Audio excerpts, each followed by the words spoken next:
Hi everyone! Magandang umaga, tanghali, hapon at gabi sa inyong lahat kung sa mga panig ng mundo kayo naroroon. Ako si Lerma Novales Sarmiento, ang writer at author ng aklat na to na pinamagatang Life in Three Parts. Sa araw na to, ang topic ko ay Mark Zuckerberg, bias ka at traidor. Honestly, marami kang restrictions na ginawa noon sa akin nung si Tatay Digong pa ang Pangulo. Dahil sinusuportahan ko si Tatay Digong. Ako sa Facebook, nag-share ako ng ebanghelyo ng salita ng Diyos. Alam ko na ang may pag-aari ng buhay mo, Mark Zuckerberg, ay hindi ang sarili mo, kundi ang Holy Spirit. Marami ka ng kasalanan sa Holy Spirit na ginagawa. Hindi mo pwedeng itago ang katotohanan sa Holy Spirit dahil yung Facebook, hindi ikaw ang bumuo niyan lang. 5 kayo na magkakaibigan o magkakaklase na nag-aaral pa noon sa Harvard University. Yung best friend mo na si Eduardo Sabirin, binitray mo dahil ang gusto mo, ikaw ang kilalanin na philanthropist at may pag-aari ng Facebook. Pero 5 kayo na bumuo niyan. Sa mata ng Holy Spirit, hudas ka, traidor at demonyo sa best friend mo na si Eduardo Sabirin. Then, pinasok mo ang politika. Nakialam ka sa politika. Nung si Tatay Digong pa ang Pangulo. Kinuha ka ng Rappler na maging fact-checker. Pero ang ginawa mo, yung magaganda na sineshare ko, sinasalungat mo dahil sabi mo, binabiolate ko ang rules and regulations mo. Gusto ko lang ipabatid sa iyong bangag ka, na hudas ka, Mark Zuckerberg, na hindi ka nakahihigit sa Holy Spirit na siyang Diyos, na parati kong kasama, na may pag-aari ng buhay mong ulupong ka. Ang buhay mo, oras na alisin ng Holy Spirit ang kaluluwa sa katawan mo, matitigo ka. At yung mga post ko, nire-remove mo sa Facebook pag again sa mga pare at kay Bongbong Marcos. Alam ng Holy Spirit na hudas ka at traidor. Wala kang itatago sa Holy Spirit dahil ang Holy Spirit ang may pag-aari ng buhay mo, Mark Zuckerberg. Namumuro ka na sa Holy Spirit. Yang Facebook, gusto nun ni Tatay Digong na ipasara dahil pakialamero ka nga sa politika.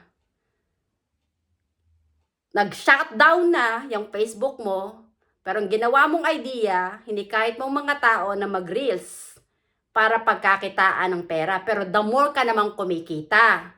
Putang ina mo, ako ay nagre-reels. Nag-share ako ng salita ng Diyos. Hindi para kumita ng pera, kundi para ibahagi sa buong mundo na ang Holy Spirit lang ang nag-iisang Diyos at Father na dapat kilalanin at sambahin. Pero ang ginagawa mo, pinipigilan mo ako. Pero kahit pinipigilan mo ako, patuloy akong sumusunod sa Holy Spirit. Dahil ang Holy Spirit ang mas makapangyarihan kesa sa'yo. Yang Facebook, kahit manatili yan, pero ikaw, bawian ng Holy Spirit ng buhay, patay ka na putang ina mo. Sobrang kasamaan mo, Mark Zuckerberg. Sagad hanggang buto. Ikaw yung tinatawag na lizard man sa social media. Connected ka sa Rappler. Ang Rappler connected kay George Soros. Ang human rights connected yan kay George Soros, maging ang ICC. Hindi mo yan pwedeng itago sa Holy Spirit. Dahil si George Soros, ang founder ng Open Society Foundation. At kinuha ka ng Rappler na maging fact-checker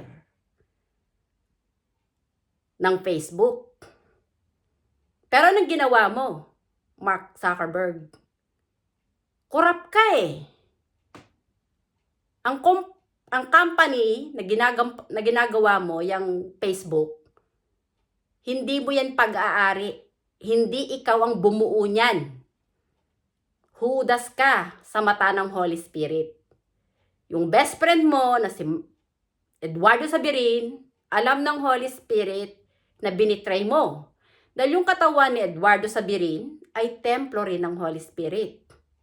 Tambakan ng kasalanan sa Holy Spirit. Dahil bawat tao na sumusuporta kay Tatay Digong na sinasalungat mo, Mark Zuckerberg, talaga sinasabi ko sa'yo, hindi ang mga tao na yon ang una mong sinasalungat, kundi ang Holy Spirit. Mamamatay ka, Mark Zuckerberg. Oras na alisin ng Holy Spirit ang espiritu sa katawan mo.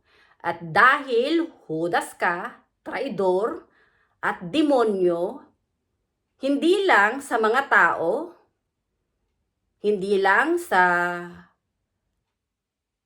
kaibigan mo na si Eduardo Sabirin na binitray mo, kundi sa lahat ng halos karamihan ng mga Pilipino na ginagago mo. Bawat katawan namin ay templo ng Holy Spirit at ang Holy Spirit ang kinakalaban mong Mark Zuckerberg. Hindi ikaw ang may pag-aari ng buhay mo, Mark Zuckerberg. Pika na ako sa'yo kaya nag-YouTube ako ngayon para ipamukha sa'yo na yung buhay mo ay hindi mo pag-aari. Ang Holy Spirit na parati kong kasama, ang siyang Diyos na may pag-aari ng iyong katawan at kaluluwa. Oras na alisin ng Holy Spirit ang kaluluwa sa katawan mo, mamamatay ka at dahil Judas at traidor ka, hindi lang sa akin, hindi lang sa mga tao na sumusuporta kay Tatay Digong, kundi lalo't higit ay sa Holy Spirit na siyang Diyos na may pag-aari ng buhay mong animal ka. Walang tao na nabuhay ng forever dito sa mundo. Walang tao na nakahihigit sa Holy Spirit. Tatandaan mo yan, Mark Zuckerberg. Kahit saan ka magtago, kung babawiin ng Holy Spirit ang buhay na piniram sa iyong espiritu, matitigo ka. At ang kataas at kayabangan mo sa Holy Spirit ay magwawakas. At dahil demonyo ang kaluluwa mo, Judas at traidor katulad ni Bongbong Marcos at ng mga pari na nagplano ng pagpapakidnap kay Tatay Digong, naging kaisa ka rin ng ABS-CBN, ng Rappler, ni George Soros, kaya maniningil ng pautang ang Holy Spirit sa'yo.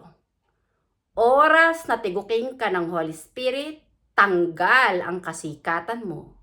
Yung pera, bahay, pamilya mo, iiwan mo lahat sila. At yung kaluluwa mo, maglalangoy sa apoy ng impyerno. Ang Holy Spirit, ang Diyos na makapangyarihan, ang may pag-aari ng buhay mo at ng buong sangkatauhan, ang siyang umiiral na hindi nakikita ng mata ng tao. Ang siyang ipinakilala ko sa aklat na to, na siyang ama ni Jesus. Si Jesus ay Espiritu, Mesiya at bugtong na anak ng Holy Spirit. Ang mga pari na nagpapako kay Jesus ay mga antikristo. Ang mga pari na nagplano ng pagpapakidnap kay Tatay Digong ay antikristo. Ang relihiyon ng Romano Katoliko na dinala ng mga Espanyol na nanakop sa lupang hinirang ng Diyos, ng Holy Spirit, na ang totoong pangalan ni Maharlika, na binura ng mga Espanyol, ng Judas na hari ng Espanya na si Philip II, ginawa niyang Pilipinas, ay muling ibabalik ng Holy Spirit. Itataas muli ng Holy Spirit ang pangalang Maharlika na siyang lupang hinirang niya.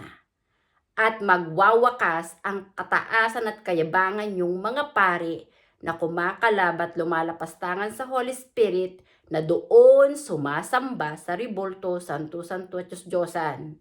Kayo, Mark Zuckerberg, ay iisa ang kulay.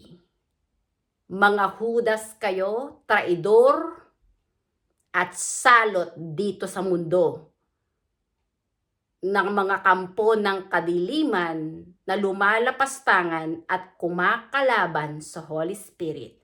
Mamamatay ka, Zuckerberg, oras na lagutin ng Holy Spirit ang buhay na ipinahiram sa iyo at tanggal ang kataasan at kayabangan mo.